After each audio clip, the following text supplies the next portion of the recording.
Iván Palomares, director de orquesta, músico y compositor de bandas sonoras de películas como En las estrellas o Palabras para un fin del mundo, está aquí en Le Journal du Film para hablarnos de su experiencia. Buenos días, Iván. Hola, buenos días, ¿qué tal? Lo primero que me gustaría preguntarte es sobre la música del documental Palabras para un fin del mundo de Manuel Menchón. ¿Cómo fue el proceso de composición de la banda sonora del documental? Pues el proceso de composición empezó antes incluso del rodaje, porque incluso casi antes del proceso, o sea, de que estuviera terminado el guión, porque Manuel ya tenía muy claro cuál era el tono que quería dar, ¿no? Y dónde quería posicionar la música. Este documental, digamos, la música no funciona como un documental habitual, en el sentido de que no busca tampoco recrearse ni en la guerra, ni buscar la emoción del espectador, sino, bueno, hacer reflejar un poco el paralelismo que puede haber entre una época actual y la época que había allí, en la época de la guerra civil, y sobre todo pues ver cómo afectaba esa época, ese tono a la figura de Unamuno, ¿no? Entonces para el director necesitaba tener muy claro cómo representar musicalmente a Unamuno, que lo hicimos a través de buscando pues una especie como de tema que no eclosionara, que no se desarrollara, que estuviera como prisionero de sí mismo, y al mismo tiempo con un sonido muy particular, muy característico, ya que Miguel Unamuno tenía pues un carácter muy particular, y por eso pues buscamos esa mezcla de varios pianos,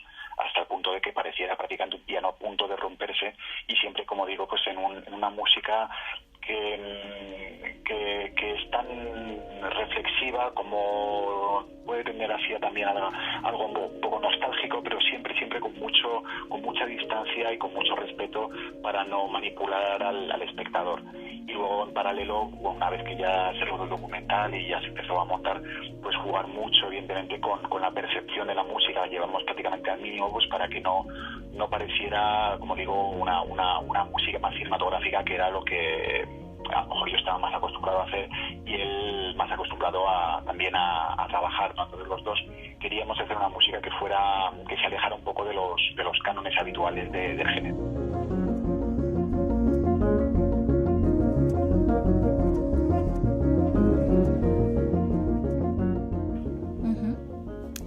En 2019 fuiste nominado al Goya por la mejor banda sonora a la película En las estrellas de Zoe Berriatúa. ¿Qué diferencia hay a la hora de componer una banda sonora para una película de ficción con respecto a una película documental, como es el caso de Palabras para un fin del mundo? Bueno, en la ficción tienes pues más recorrido a nivel musical a la hora de quizás de tener más fantasía, ¿no? Porque el código entre el espectador y una película en la ficción suele ser más abierto. En cambio, en un documental, quizás, como he dicho antes, siempre corremos el peligro de o bien de empapelar musicalmente y poner una música que rellene y que tampoco tenga mucha importancia, ya que es algo que insistí mucho en que no era el trabajo que me gustaría hacer, y Manuel lo respetó, y buscamos precisamente contar una historia, ¿no?, a través de la música.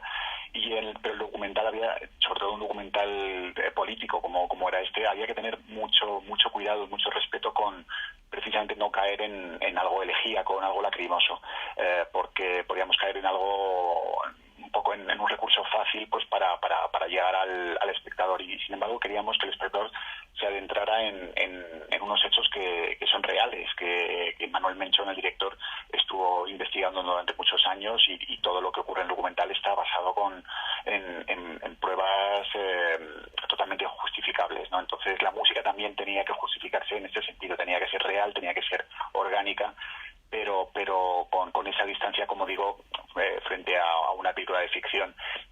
Pero siempre yo, con los directores, siempre intento trabajar de la misma manera, que es de qué historia queremos contar, ¿no? En el momento en que el director y yo, como compositor, entendemos qué historia es, la música en ese sentido suele salir sola, ¿no? Una vez que ya entendemos cuál es la intención musical que le queremos dar a cada película.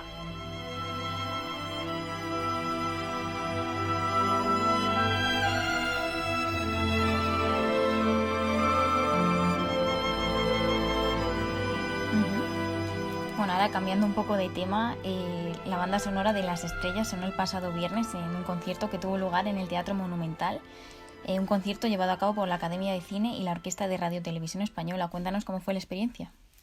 Pues fue una experiencia maravillosa, por supuesto. Primero, el milagro de poder hacer un concierto en estas fechas, en este año tan complicado, y por supuesto demostrar que un concierto seguro, que cumplía con todas las normativas COVID y que la cultura es segura, ¿no? Eso es un poco lo que se quería demostrar. Y en segundo lugar, pues un honor poder estar representando a Cine Español con semejante plantel de compositores, y luego el disfrute de haber podido participar tocando el piano con la Orquesta de Radio Televisión Española, que es la orquesta con la que grabamos en Las Estrellas y con la que yo ya había trabajado en otras ocasiones, y ha sido un auténtico placer poder hacer este concierto. Uh-huh. A nivel personal, ¿qué te gusta más, dirigir orquestas y dar conciertos o el mundo de la composición de bandas sonoras? Para mí son totalmente necesarias las dos. Como compositor tengo la vía para expresarme a través de una partitura, pero esa partitura luego necesita unos músicos que la interpreten. Y como director, pues bueno, pues por un lado para mí el dirigir me permite dar vida y explicar a través de mis gestos y de mis indicaciones cómo quiero que se ejecute esa música que está plasmada en partitura. Y luego, obviamente, pues cuando estoy dirigiendo repertorio, es que creo que la formación de un músico, ya sea desde un piano, desde el puesto del director, es necesaria también para el crecimiento de cualquier músico, ya seas compositor o seas músico de atril o evidentemente director. O sea, creo que son partes de las profesiones del músico que sirven para seguir completando al músico. Por lo tanto, para mí son necesarias todas. Uh-huh. También tienes experiencia como compositor a nivel internacional. ¿Qué diferencias hay entre componer para películas de cine español frente a otro tipo de cine? Bueno, en cada país a lo mejor hay unos códigos, o también, bueno, influye mucho, evidentemente. Es una cuestión al final de comunicación. Yo sigo pensando que la clave al final es entenderte con el director o con los productores y saber qué película y qué historia quieres contar, ¿no? No hace falta hablar en términos musicales, realmente como director, para entenderse, hay que hablar en términos de historia. Y en ese sentido el proceso es parecido, ya sea en un país o en otro. La diferencia evidentemente es a lo mejor, bueno, pues la manera de comunicar, cómo te vas acercando al proyecto y tu relación con el resto del equipo. En Estados Unidos, por ejemplo, pues es muy distinto de cómo se hacen las cosas en Europa. También a nivel estético, pues bueno, hay quizás ciertos códigos o ciertos cánones que en Estados Unidos por los cuales se rigen en Estados Unidos y que en Europa no, y viceversa, ¿no? Entonces, pues bueno, es un poco conocer qué es lo que quieren de ti, qué es lo que creen o crees que tú puedes aportar al proyecto, y ver dentro de ese camino que te ponen, ver cómo contar la historia de la mejor manera. Uh-huh. La mayoría de compositores casi siempre soléis trabajar o repetir con el mismo director. ¿Con qué director de los que has trabajado te gustaría volver a repetir? Pues he tenido la suerte prácticamente de repetir con casi todos, y siempre creo que lo bonito de la relación entre un director y un compositor es precisamente la confianza, ¿no? Yo tengo muchísima confianza con directores como Daniel Chamorro, como Daniel Landa, con Jaime Falero, con quien es que poco a poco se han ido convirtiendo en amigos, ¿no? Y es casi lo que más me gusta de todo este proceso de volver a trabajar con alguien, ¿no? Que a lo mejor la primera vez, pues bueno, pues siempre hay cierta distancia al principio hasta que uno se conoce, pero precisamente lo bonito es romper esas distancias e ir teniendo más cercanía, porque al tener más cercanía uno conoce más el mundo artístico de la otra persona, y en el momento en que yo conozco el mundo artístico de la persona y cómo quiere contar las historias, para mí es mucho más fácil. Por lo tanto, no sé si es habitual a lo mejor tener esa cercanía, pero desde luego yo la busco, porque me parece que cuanta más conozcas a otra persona a nivel personal, más fácil puedes entender las historias y ayudarles a contar esas historias. Entonces, bueno, quiero pensar que si repiten conmigo es porque sienten lo mismo, ¿no? Y espero espero pues que podamos repetir siempre muchísimas veces. Uh-huh. Porque además de la música también te gusta dirigir tus propias obras audiovisuales. ¿Tienes algún proyecto en mente para llevar a cabo a nivel como director? Sí, estamos, evidentemente con el COVID pues se han paralizado varios proyectos. También hace unos años creamos una orquesta para hacer repertorio, pero bueno, pues hay proyectos que a veces se estancan, otros que siguen adelante, pero en principio, bueno, si todo va bien, en 2021 sí que podré dirigir en concierto